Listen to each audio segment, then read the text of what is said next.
आपने मुझे वर्मा जी 3 मिनट का समय ऑलरेडी मैडम प्लीज टाइम में मत बांधिए। जो मैं आज आपसे बात रखने वाला हूँ वो पूरे सदन की आवाज है, उसको रखने वाला हूँ। प्लीज महापौर महोदया, आज आपने मुझे बजट के इस विशेष सत्र के अंदर बोलने का मौका दिया। जो बजट का विशेष सत्र होता है उसमें बजट रखा जाता है, जैसा कि मेरी बहन अभी बोल रही थी कि आज पूरा दिल्ली त्रस्त है निगम की कार्यशैली से, और जब हम बजट पर चर्चा करने आते हैं तो उसके लिए यह होना चाहिए कि बजट तो हमारे यहां से सदन में रखा गया। महापौर महोदया, 9 दिसंबर की तारीख हमारे कमिश्नर महोदय ने फिक्स की सदन के अंदर बजट को रखने की, और उस बजट के से 2 दिन पूर्व आपने 7 दिसंबर को एक प्रेस कॉन्फ्रेंस की।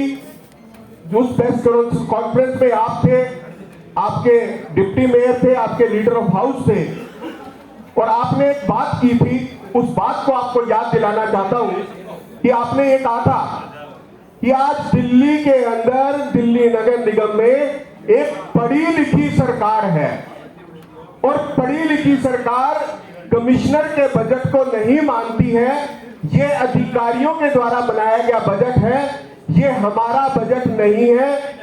अपने बजट के लिए हम लोग जनता में जाएंगे, जनता की राय लेंगे, जनता की राय लेने के पश्चात हम अपना बजट सदन में रखेंगे, उस पर हम चर्चा करवाएंगे।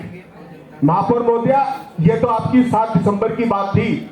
उससे पूर्व जब आपने चुनाव लड़ा था, उस वक्त आपने कहा था कि हम RWS को मिनी पार्षद बनाएंगे, और लोगों ने उस बुलावे में आकर कि जिस प्रकार से दिल्ली सरकार का तो वो धोखा खा ही चुकी थी, उन्हें लगा कि शायद कोई नया एक्सपेरिमेंट आप करने जा रही हैं, तो उसमें लोगों ने आपको बहुमत दिया, आप लोग सत्ता में आ गए।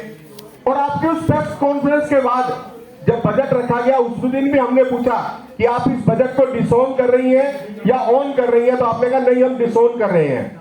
और आपकी 9 दिसंबर से लेकर लगातार मैं आपकी सोशल मीडिया को देखता रहा, क्योंकि आप लोग सोशल मीडिया से ज्यादा काम लेते हैं बजाय कि जनता में जाने के। अखबारों में पढ़ता रहा कि शायद कोई आपका पार्षद सड़क पर उतरेगा, जनता से राय लेगा, जनता से जाके पूछेगा कि आपकी तकलीफें क्या और हम क्या बजट रखें। लेकिन बड़े अफसोस की बात है कि आज तक आपकी ओर से कोई व्यक्ति सड़क पर नहीं गया। और कमाल की बात तो यह कि कमाल की बात यह थी कि आपकी तरफ से कोई बजट भी नहीं रखा गया, क्योंकि आप बजट को डिसऑन कर चुकी हैं। आप उस कमिश्नर साहब के बजट को डिसऑन कर चुकी हैं, तो आपकी ओर से बजट नहीं रखा गया। और जब बजट का ये जब लेटर मेरे पास आया तो मैंने सोचा कि एक पढ़ी लिखी सरकार आज दिल्ली के अंदर आ गई है, शायद DMC एक्ट के अंदर कोई ऐसा प्रोविजन तो आप लेकर आए होंगे जिसके अंदर कुछ ना कुछ अमेंडमेंट होगी। तो मैं आपसे ये कहना चाहता हूं, सेक्शन 109 के अंदर बड़ा क्लियर लिखा हुआ है कि स्टैंडिंग कमेटी के बाद कोई आप बजट जो है बिना स्टैंडिंग कमेटी कोई बजट नहीं रख सकते। लेकिन आपने बजट भी नहीं लाए, और आज मैं आपने जो कट मोशन आप लेकर आए हैं, आज मैं आप सबको बताना चाहता हूं, तो दिल्ली के निगम के अपने सभी पार्षदों को बताना चाहता हूं कि किस प्रकार से आज अपनी सच्चाई को सुनिएगा कि किस प्रकार से ये लोग कहते हैं कि ED को हमारे ऊपर बिठा दिया, हमारे ऊपर ये चार्जेस लग गए। ये तो सबके ऊपर डाका डालने चले हैं। ये बहुत बड़ी डकैती दिल्ली के पूरे निगम के बजट के ऊपर होने जा रही है। इससे बड़ा घोटाला पूरी दिल्ली में नहीं हो सकता। अगर मैं कहूं कि चोर मचाए शोर, भागे 1500 करोड़, बगैर एक और बनेगा शीश महल।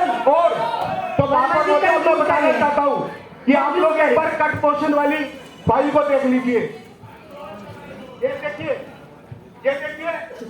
आप सबको मालूम होना चाहिए, चेयरमैन वार्ड कमेटी के page number 2 item number 1 conclude कर रहा हूं। अभी रुकिए मैडम रुकिए। देखिए, चेयरमैन वार्ड कमेटी का जो 6 करोड़ में था वो मेयर के डिस्क्रिप्शनरी फंड में जा रहा है। चोर।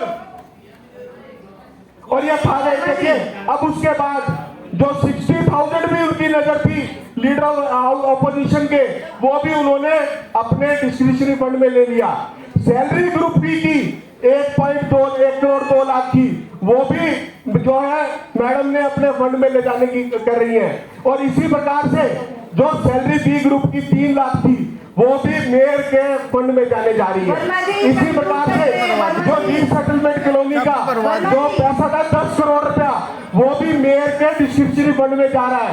जैसे कि आइटम नंबर 6 सैलरी ग्रुप की जो 226 करोड़ थी, वो भी मेयर साहिबा अपने पास रखेंगी कि जो सैलरी आगे अधिकारी कहेगा मैडम सैलरी दे दो, तो मैडम सैलरी देगी। अब इसी प्रकार से आप देखिए 3 करोड़ रुपया जो कि फ्लड ट्रीटमेंट प्लांट्स के लिए था, पार्कों के लिए, वो भी आपकी मेयर के पास गया। और इसी प्रकार से चेयरमैन स्टैंडिंग कमेटी के 9.5 करोड़ रुपए, वो भी मेयर साहिबा अपने पास रखेंगी। आपको मेयर साहिबा के पास लाना पड़ेगा। इसी प्रकार से अनऑथराइज्ड कॉलोनी का जो 1 करोड़ था, वो भी मैडम के पास गया। और इसी प्रकार से पार्क एंड गार्डन सोसाइटी का 13 करोड़ रुपए, वो भी मेयर के डिस्क्रिप्शन फंड में गए। इसी प्रकार से आप ये देखिए, ये देखिए आइटम नंबर 11 इंजीनियरिंग के 22.5 करोड़ रुपए, वो भी मेयर मैडम के पास जाएंगे। इसी प्रकार से 60 करोड़ रुपया जो वर्क डिपार्टमेंट में आप लेते थे, वो भी मेयर साहिबा के पास गई। इसी प्रकार से अनऑथराइज्ड कॉलोनी का मैं अपने सभी पार्षदों से कहना चाहता हूँ, जो आपके अनऑथराइज्ड कॉलोनी के पार्षद थे, उनके 60 करोड़ रुपए वो भी मेयर साहिबा के पास गए।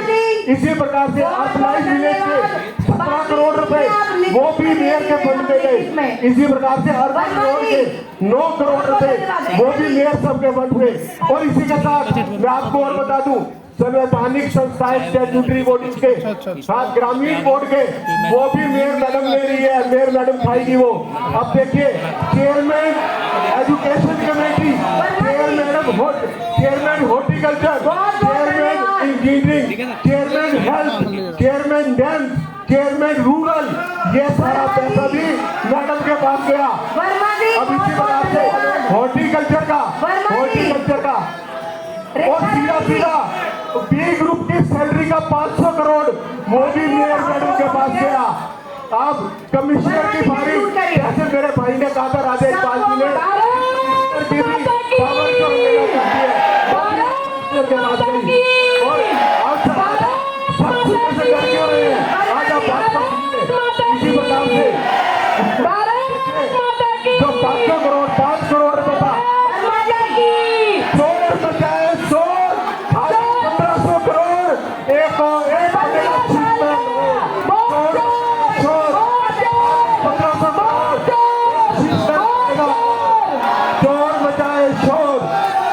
1500 करोड़ एक शीट मेल बनेगा। और चोर मचाए शोर, आ गई 1500 करोड़ एक शीट मेल बनेगा। और चोर मचाए शोर, आ गई 1500 करोड़ एक शीट मेल बनेगा। और चोर मचाए शोर, आ गई 1500 करोड़। अभी तो केजरीवाल को दे के आएगी 1500 करोड़।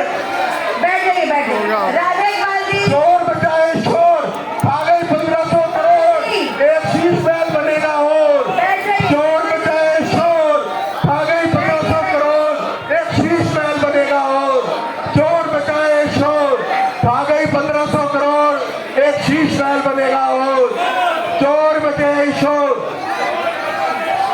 गली गली